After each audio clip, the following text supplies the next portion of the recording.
청취자님, 혹시 올해 연봉 협상에서 1,000만 원을 턱 올려받았다고 한번 상상해 보세요. 기분 진짜 최고겠죠? 와, 상상만 해도 너무 좋은데요? 그렇죠. 근데 막상 월급날 돼서 명세서 보면 현실적인 계산이 쫙 나오거든요. 당장 내년에 정부가 세금이랑 4대 보험료 명목으로 엄청 떼어가잖아요. 네, 맞아요.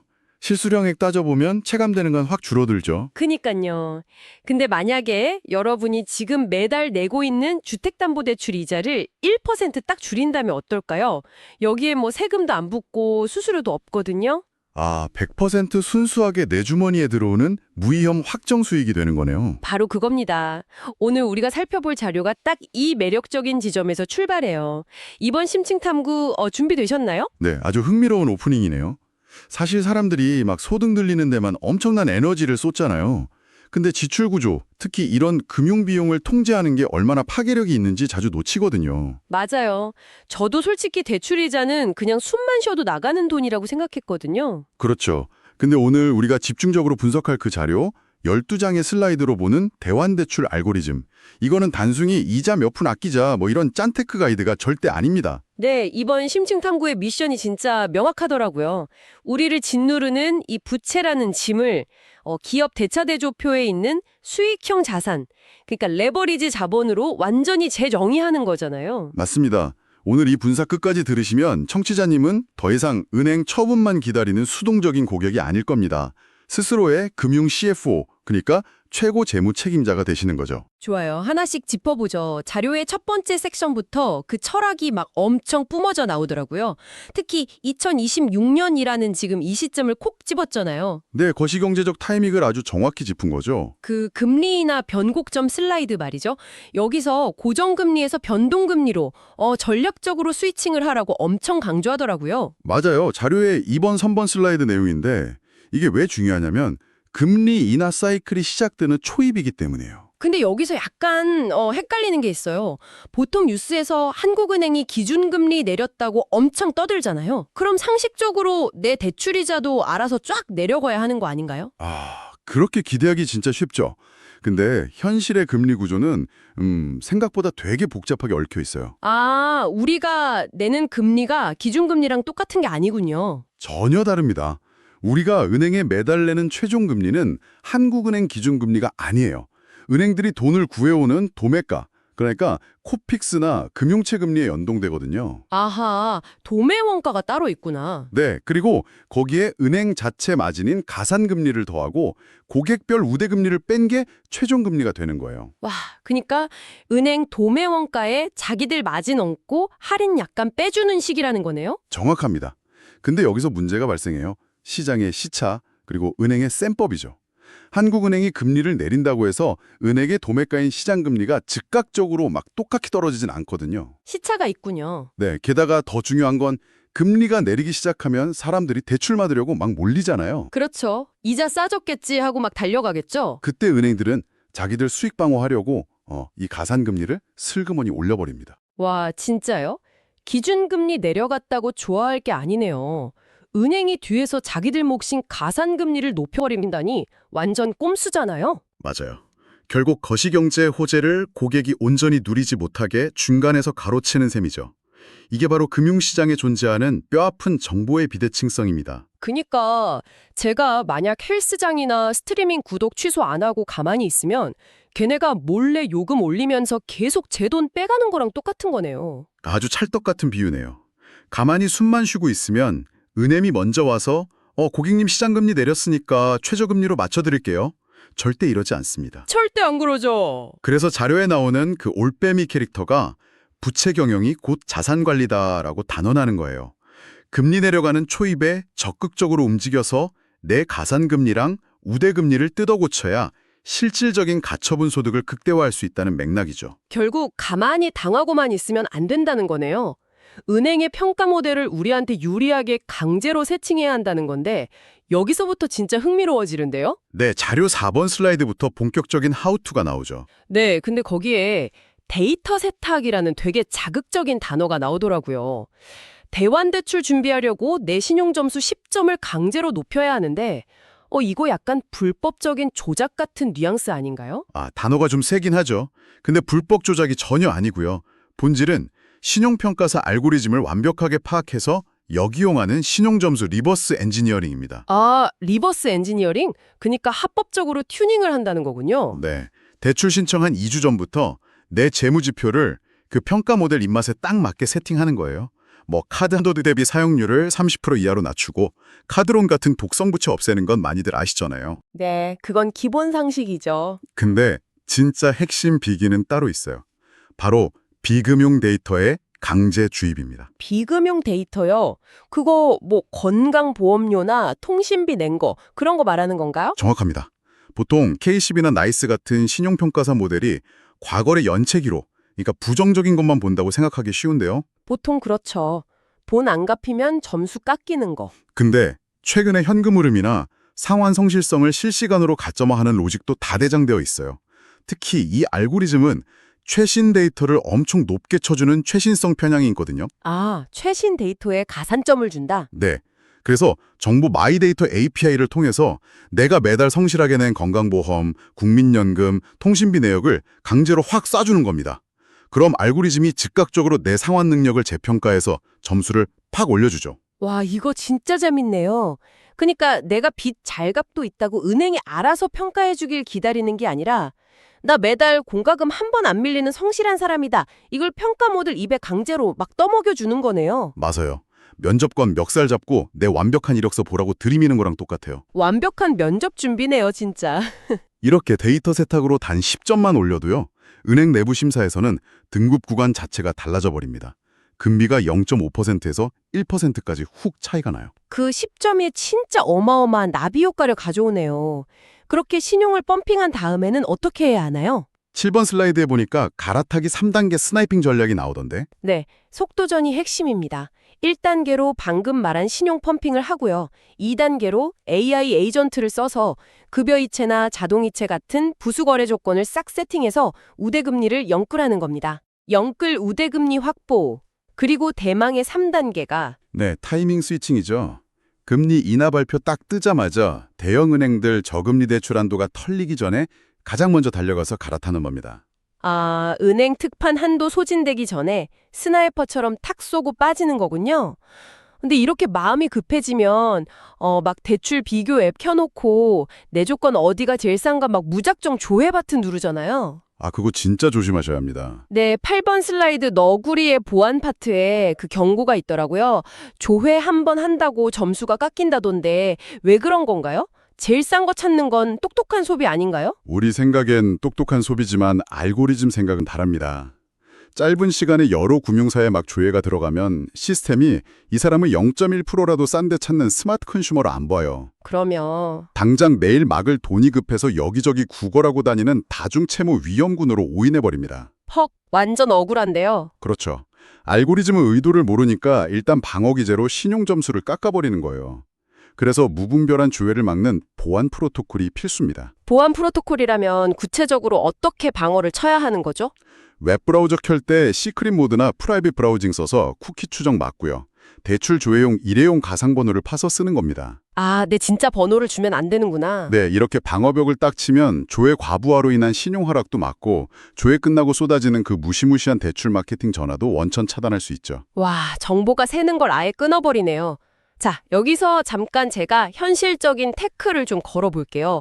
청취자님들 입장에서 계산기를 좀 두드려 봐야 할 것 같아요. 네, 아지롭습니다. 방금 배운 대로 신용점수 막 멱살 잡고 온리고 가상번호로 방어벽 치고 타이밍 좋게 0.5% 싼 금리로 대환대출에 성공했어요. 근데 기존 대출 해지하려면 중도상환 수수료 내야 하잖아요. 그렇죠, 내야죠. 게다가 새 대출 받으면 인지세 같은 것도 또 붙고요. 이런 수수료나 부대 비용 다 떼고 나면 기껏 고생해서 갈아탔는데 정작 내 손에 남는 건 마이너스 아닌가요? 이 대목에서 진짜 중요한 질문이 하나 딱 떠오르는데요. 바로 그 점입니다. 겉보기에 낮아진 명목금리의 환상에 빠져서 성급하게 스위칭하면 오히려 매몰 비용 때문에 낭패를 볼 수 있어요. 그니까요. 남는 게 없을 수 있잖아요. 그래서 이 의문을 완벽하게 검증하려고 6번 슬라이드에 고라니의 기술, 실질손익 계산기가 등장하는 겁니다. 자료 보니까 파이썬 코드란 그래프가 막 있던데 솔직히 일반인한테도 약간 외계어 같거든요. 이 코드가 정확히 뭘 해주는 건가요? 이 파이썬 기반 로직이 그러니까 인간의 감정을 완전히 배제하는 거예요. 대충 이 정도면 이득이겠지 하는 짐작을 빼고 냉정한 숫자만으로 손익분기점을 도출하죠. 숫자 팩트 폭행이네요. 네, 시뮬레이션을 한번 돌려볼까요? 만약 5억 원 주담대가 있는데 4.5%에서 3.8%로 갈아탄다고 쳐보죠. 매달 나가는 이자가 대략 30만 원 정도 줄어요. 오, 한 달에 30만 원이면 꽤 크네요. 치킨이 몇 마리야? 당장 보면 엄청 이득 같죠? 근데 기존 대출 중도 상환 수수료가 1.2%라고 하면 해지하는 순간 600만 원의 현금이 공중으로 날아갑니다. 헐, 30만 원 아끼자고 당장 600만 원을 토해냈나고요? 이거 단순 계산으로 600만 원을 30만 원으로 나누면 네, 본전 뽑는 데만 20개월이 걸립니다. 와, 2년 가까이 본전만 찾는 거네요. 맞아요. 그래서 계산 로직은 이 600만 원 수수료랑 인지세 한 15만 원을 더해서 총 615만 원의 매몰 비용을 먼저 확정 짓습니다. 그리고 대출 남은 기간 동안 매달 절감되는 이자 총액을 계산해요. 만약에 대출 잔여 기간이 짧게 남았다면요? 대출이 15개월밖에 안 남았다고 치면 아끼는 이자는 총 450만 원인데 매몰 비용이 615만 원이잖아요. 그럼 로직이 갈아타지 마라 라고 결론을 내는 겁니다. 아, 철저하게 총 절감액에서 매몰 비용을 뺐을 때 플러스가 날 때만 움직이라는 거군요. 이성의 목소리 그 자체네요. 네, 절대 감정에 휘둘리지 않게 잡아주는 거죠. 근데 이거 진짜 복잡하네요. 우리가 이 수많은 조건이랑 금리를 언제 일일이 비교하고 있나요? 요즘 폰 켜면 대환대출 쫙 비교해주는 플랫폼 앱들 널렸잖아요. 그냥 거기서 제일 싼데 버튼 띵 누르면 편하지 않나요? 아, 플랫폼이 편리한 건 인정해야죠. 근데 9번 슬라이드 보시면 대환대출 플랫폼이랑 직접 해킹을 비교하면서 편리함에 안주하면 안 되는 이유를 명확히 짚어줍니다. 왜 안주하면 안 되죠? 플랫폼이 다 찾아주는 거 아니었어요? 플랫폼은 결국 은행들한테 중개 수수료를 받아서 돈을 버는 비즈니스 모델이거든요. 은행 입장에서는 이 수수료가 엄청 부담스러우니까 진짜 바닥에 있는 최저금리 상품은 플랫폼에 잘 안 넘겨줘요. 아, 배달앱에서 시키면 매장 가서 먹는 것보다 가격이 미세하게 비싸거나 양이 적은 거랑 똑같네요. 중간 유통 수수료 때문이구나. 와, 아주 정확한 비유입니다. 그래서 자료에서는 플랫폼이라는 중간 유통업자 거치지 말고 AI 에이전트를 써서 시중 은행 API를 직접 크롤링하라고 조언하는 거예요. 은행 전산망을 직접 긁어오라는 거군요. 네, 공격적인 AI 브로커를 내가 직접 고용해서 산지 직송으로 도매가 데이터를 가져오는 거죠. 이러면 플랫폼 수수료로 나갈 돈을 내 금리 인하분으로 세이브할 수 있고 특정 은행이 특정 기간에만 몰래 열어두는 히든 우대 조건도 0.1초 만에 찾을 수 있습니다. 와, 남이 차려주는 밥상 기다리는 게 아니라 내가 직접 시스템 빈틈을 해킹하는 거네요. 진짜 주도적이다. 근데 여기서 더 나아간 전략이 10번 슬라이드에 있더라고요. 네, 맞습니다. 굳이 다른 은행으로 안 도망가고 지금 내 대출 쥐고 있는 기존 은행이랑 정면 승부를 벌이는 금리 인하 요구권 실전 활용법이요.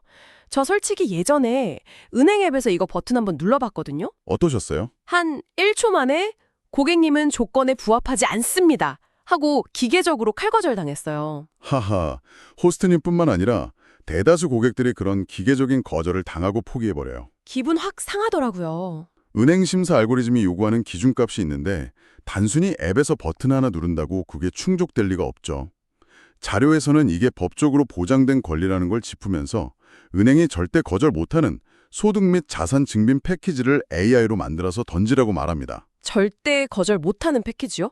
뭐 소득금액 증명원 같은 거 떼어가는 거 말고 더 있나요? 그런 종이 한 장 수준이 아니에요. 대출 받았을 때 대비해서 지금 내 DSR, 그러니까 부채 원리금 상환 비율이 얼마나 좋아졌는지, 담보로 잡힌 집이나 자산 가치가 시세 데이터 대비 얼마나 올랐는지 쫙 분석하는 거죠. 아, 팩트로 완전 무장을 하는 거네요. 네, 거기다 아까 1단계에서 데이터 세탁으로 끌어올린 신용 가점 변화 추이까지 전부 수치화해서 리포트를 만드는 겁니다. 이런 입체적인 데이터를 촘촘하게 엮어서 들이밀면요. 들이밀면 어떻게 되나요? 은행 입장에서는 명분 없이 거절할 수 있는 로직이 아예 막혀버리는 겁니다. 법적 권리를 행사하는데 데이터까지 완벽하니까요. 와, 진짜 소름 돋네요.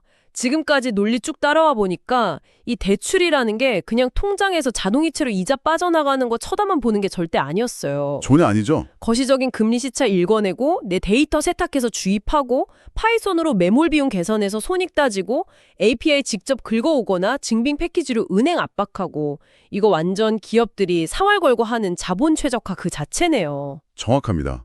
그래서 11번 슬라이드에 나오는 실전 액션 플랜이 중요한 거예요. 이 거대한 철학을 진짜 내 현실로 만드는 구체적인 첫걸음이거든요. 투두 리스트 말씀하시는 거죠? 네, 지식은 결국 실행할 때만 가치가 있잖아요. 청취자님들이 방송 듣고 당장 오늘 실천해야 할 것들이 쫙 정리되어 있습니다. 보니까 마이데이터 연동하기, 신용 가점 제출하기, 현재 주담대 약관 확인하기 이런 게 있던데 방금 얘기 나누니까 이게 다 왜 해야 하는지 퍼즐이 맞춰지네요. 그렇죠. 당장 오늘 밤에 정부 앱 켜서 건강보험료 연동하는 게 그냥 하는 게 아니라 내일 아침 내 신용점수 재평가라고 시스템을 강제하는 행위잖아요. 맞아요. 면접관 멱살 잡기. 그리고 내 대출 중도상환 수수료율이 1.2%인지 고정금리 끝났는지 약관 꼼꼼히 봐야 아까 그 실질 손익계산기에 정확한 변수를 넣어서 스위칭 타이밍을 잴 수 있고요. 야, 그냥 돈 몇 푼 아껴보자 하고 은행맵 켜는 거랑은 차원이 다른 전략적 준비네요. 결국 이 12장 슬라이드가 전하려는 최종 메시지가 마지막 12번 슬라이드에 완벽하게 요약돼 있더라고요.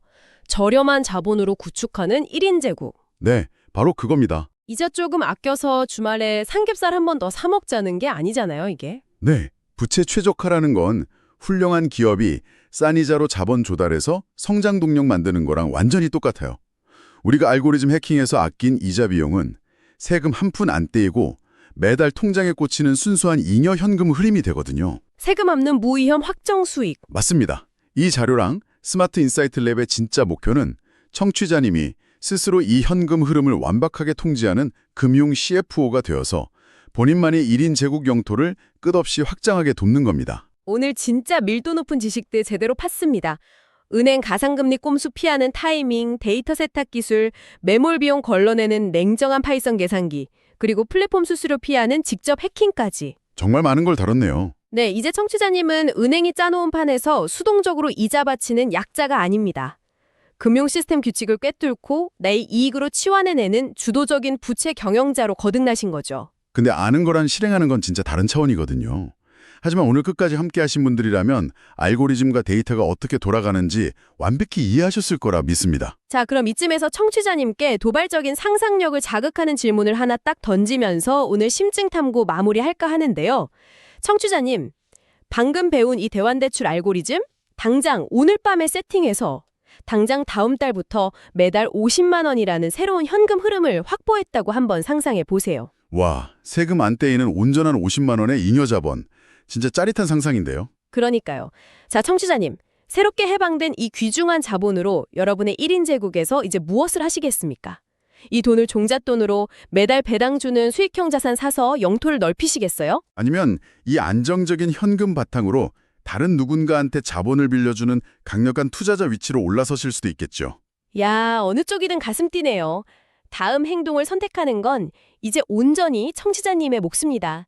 스스로의 CFO가 되어서 당장 오늘 밤 여러분만의 알고리즘 가동해 보시길 진심으로 응원합니다. 저희는 다음 심층 탐구에서 또 다른 날카로운 통찰 안고 돌아오겠습니다. 오늘 끝까지 함께해 주셔서 감사합니다.